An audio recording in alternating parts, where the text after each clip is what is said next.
by love. The one who says he is in the light and yet hates his brother is in darkness until now. He is in total and absolute spiritual darkness. I have said this.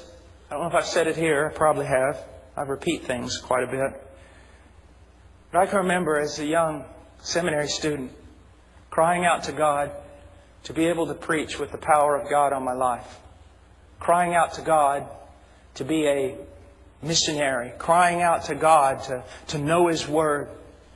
I know this friend of mine. He cried out to God to be like Jesus, to serve people like Jesus, and to love people like Jesus.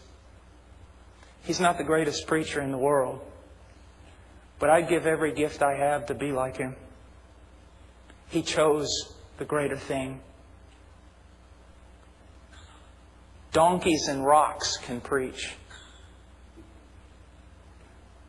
Our great goal is to be like Jesus. It's the end of all things we do. It's the end of preaching. It's the end of praying. It is to be like Jesus in the most difficult place on the face of the earth, to be like Jesus, and that's the people closest to you. Because I want to tell you something. People in China that you don't know are real easy to love.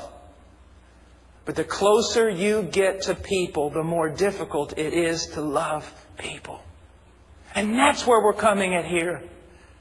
That's where we should be here, in this church, loving people, caring about people, biblically, in the truth, sincerely, with all our heart. Now he says, the one who says he is in the light, yet hates his brother, is in the darkness until he knows nothing. He knows nothing. Well, I've studied here, I've studied there, I've done this. I don't care.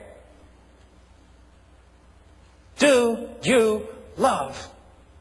Now he goes on and he says, the one who loves his brother abides in the light. The one who loves his brother, he's not saved because of his love. But he is demonstrating that he has been saved by the power of God because of his love.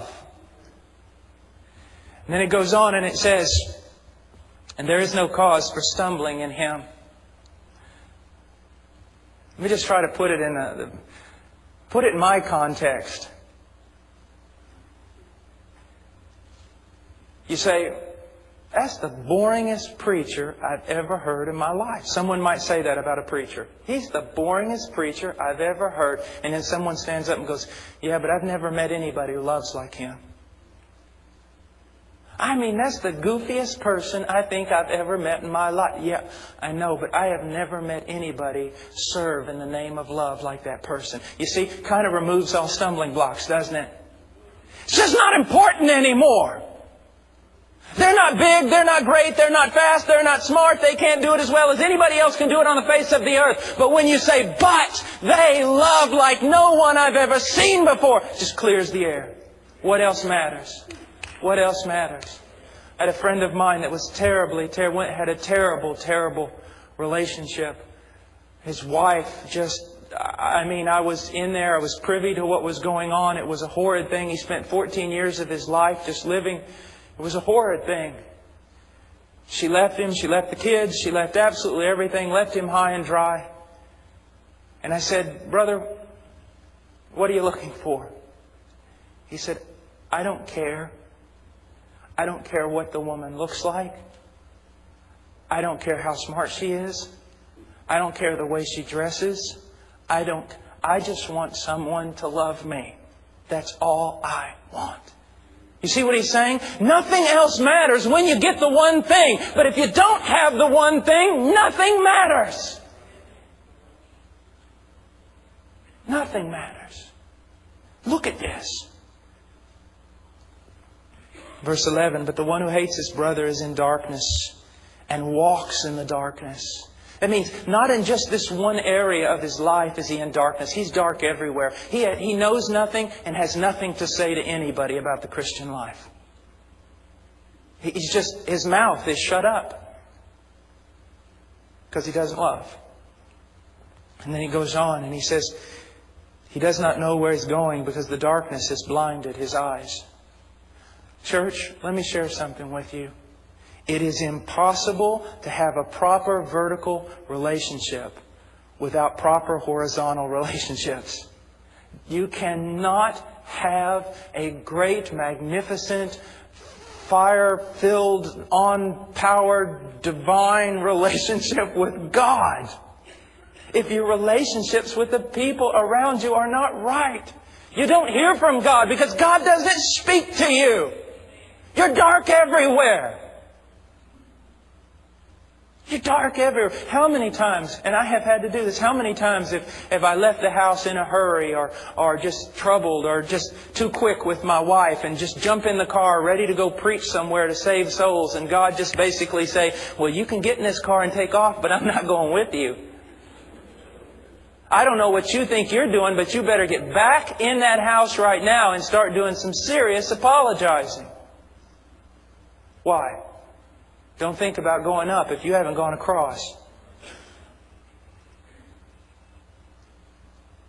Oh, we are to love, and that is a hard thing to do. You think that if I were to get up here right now and to give you all the commandments of the law, I mean, I was to go and say to you, folks, we've got to keep everything in the book of Leviticus, we've got to keep everything in the book of Numbers, Deuteronomy, Genesis, every law that's ever been given, we have to keep it. Do you think that would be hard? That's not half as hard as what I'm telling you to do right here.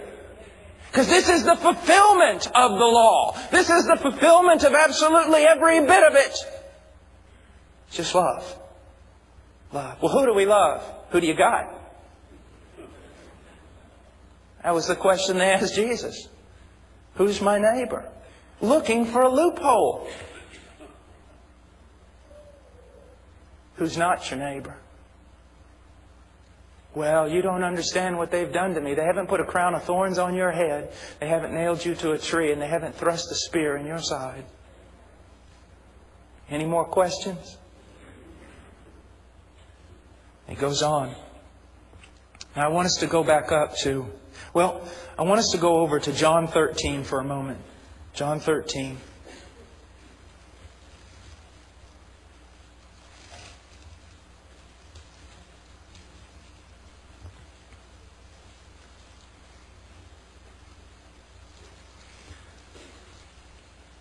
Verse 33. Little children, I am with you a little while longer. You will seek me, and as I said to the Jews, now I also say to you, where I am going, you cannot come. Now, folks, listen to this. If I knew I had just a few short hours left with my wife and my children, I would not be talking about silly things. I would not be talking about who won a ball game yesterday.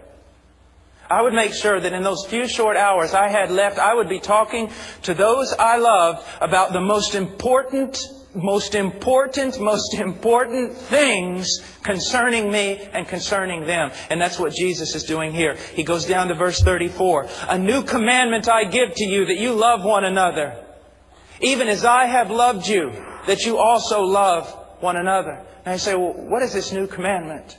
We go over into 1 John, we begin to get an explanation. He's talking about a new commandment. A new command.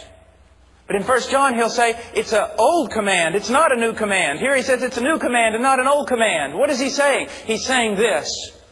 God has always been love. God has always been love. His character changeth not. He has always been love. God is love. And He has always commanded His people to love. And therefore it is an old commandment. It is the oldest commandment.